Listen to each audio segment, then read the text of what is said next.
This is Daisy with Line Dance Salt Lake, Utah. Are you ready to get your line dance on? So hey, this is a super easy dance. It's really popular down at the club. It's only 24 counts. Let's learn the steps. I'm going to turn my back to the camera to make it easy for you to follow. We're going to start with our weight on the left foot.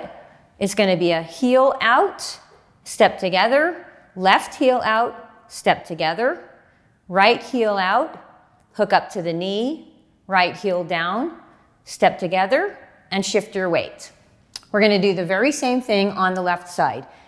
Left heel out, step together, right heel out, step together, left heel out, left hook up to the knee, left heel down, shift your weight.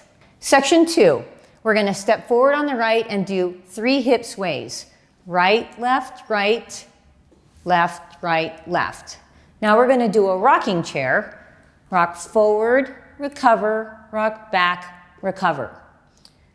To end this section, we're going to scuff on the right, hitch, and then step down and touch with the right foot. Scuff, hitch, touch.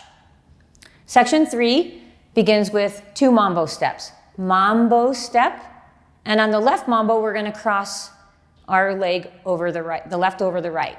Mambo step. We're going to do 2 paddle turns, making a quarter turn left and face our 9 o'clock wall, making sure that our weight winds up on the right leg. Paddle, paddle. The last part of this section is a left coaster step. Coaster step. Now we're facing our new wall and ready to start the dance again. Okay, let's try this again with the counts this time. Ready? The weight begins on the left again. It's 1 and 2 and 3 and 4 and 5 and 6 and 7 and 8 and 1 and 2, 3 and 4, 5 and 6 and 7 and 8. 1 and 2, 3 and 4, 5, 6, 7, and 8. And there you have it. That's the counts for We Went. Hey, thanks for watching. You could be a line dance slut too. Like, subscribe, and share. See you on the dance floor.